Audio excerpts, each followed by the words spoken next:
My best friend stole my bride. The day of my wedding was shining like a dream.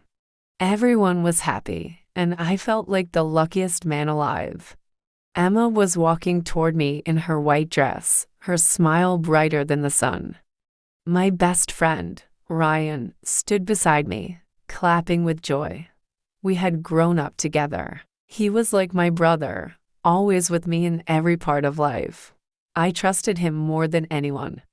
When he said, "You are a lucky man, Adam," I smiled and believed every word. But that smile hid a truth that would one day break my world. After the wedding, our new home felt like heaven. Emma cooked, I worked, and Ryan visited often. He was always around, fixing things, helping us move furniture, and bringing small gifts. Sometimes, when I came home, I found him already there, drinking coffee with Emma. They laughed together, sharing small jokes. I didn't see anything wrong.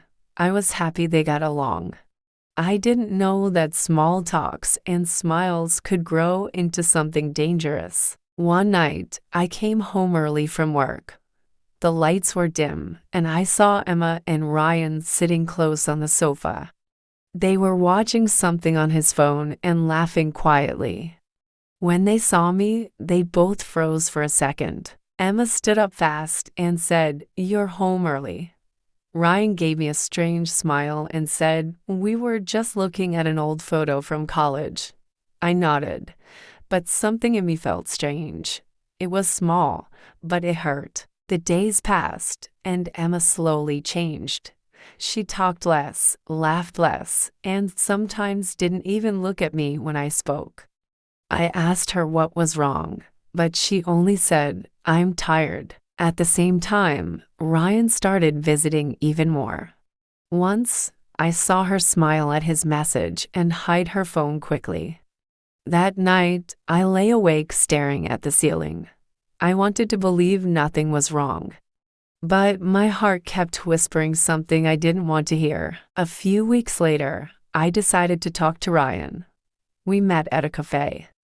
I asked him directly, "Are you hiding something from me?" He laughed and said, "Bro, what's wrong with you? You think I'd hurt you?" His laugh sounded fake, but I forced myself to trust him. "I know you wouldn't," I said. We both smiled, but it felt cold between us. I didn't know that trust sometimes blinds us from the truth. One evening, Emma came to me with tears in her eyes. She said, "Adam, I need some space. I don't know what I want anymore." Her words cut through my heart. I begged her not to go, but she packed her clothes and left to stay with her mother. Ryan was the one who came to comfort me. He said, "Give her time. She come back." I believed him because he had always been my support. I didn't know he was already taking my place. Weeks passed with silence. I tried to call Emma, but she never answered.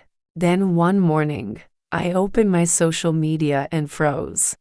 There was a picture of Ryan and Emma standing together, smiling. The caption said, "New beginnings." My heart stopped. My hands shook so much I almost dropped my phone. I stared at it for minutes, hoping it was fake. But it was real. My best friend had stolen my bride. The days that followed were empty. People whispered behind my back. Some said I should move on. Others said I was foolish for trusting them. I didn't care. I stopped talking to anyone. I sat alone in my house, surrounded by memories that hurt too much. I could still smell Emma's perfume on the pillow, and I could still hear Ryan's voice laughing in the kitchen. I wanted to hate them, but mostly, I hated myself for not seeing it sooner. Then one day, I decided to see her. I went to her mother's house. When I knocked, Ryan opened the door. His face turned pale. Emma peered behind him, her eyes full of guilt. I asked, "Why?" She said quietly, "I didn't plan this. I just followed my heart." I felt like my whole world fell apart. I wanted to shout, but I couldn't. Instead, I just turned and walked away. The silence said everything I couldn't. After that night, I left the city. I needed to breathe. I moved to a small town near the hills, far from noise and pain. I fixed an old wooden house and started a new life. Every morning, I watched the sunrise and told myself I would heal. But healing is slow. Sometimes I still heard their voices in my dreams.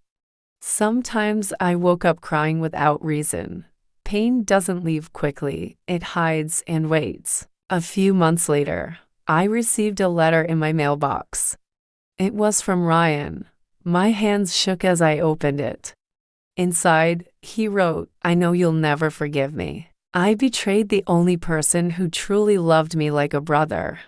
I thought I was in love, but I was wrong. I ruined everything." I read it twice and then tore it apart. His words didn't change anything. The damage was already done. Years passed. I learned how to live again. I worked, made new friends, and started writing my story online. People who read it said it gave them courage to heal from their own heartbreaks. For the first time, my pain became useful. I realized that sometimes life breaks you so you can rebuild yourself stronger. One afternoon, while walking through the market, I saw Emma. She looked older, her eyes tired. She came near me and whispered, "I'm sorry, Adam. I lost everything. You didn't deserve this." I looked at her for a long moment. My heart didn't hurt anymore. I said, "I forgive you." Tears fell from her eyes. She smiled weakly and walked away. It was the last time I saw her. After she left, I sat by the lake and watched the water. It was calm and still, just like my heart. I finally understood that love doesn't always mean forever. Sometimes it teaches you to let go. Sometimes it teaches you who you are without someone else. Years later, I became a counselor, helping others with broken hearts. When people came to me crying, I told them I once lost everything too. But I survived. You will too. They looked at me with hope, and that gave me strength. My pain had turned into purpose. One day, I saw Ryan again at a train station. He looked tired, older, and empty. Our eyes met for a second.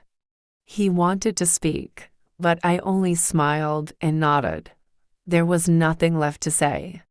The train took him away, and with it, the last piece of my past. Now, every evening, I sit near the same lake where my new life began. The sky turns orange, and the birds fly home. I close my eyes and whisper, "Thank you, life. I lost my best friend and my bride, but I found peace. I found myself. Love didn't destroy me. It shaped me into someone wiser, kinder, and stronger." When I look back now, I don't see betrayal anymore. I see lessons. I learned that sometimes, losing what you love most is how you find what you truly need. And that is how a broken heart became my greatest teacher.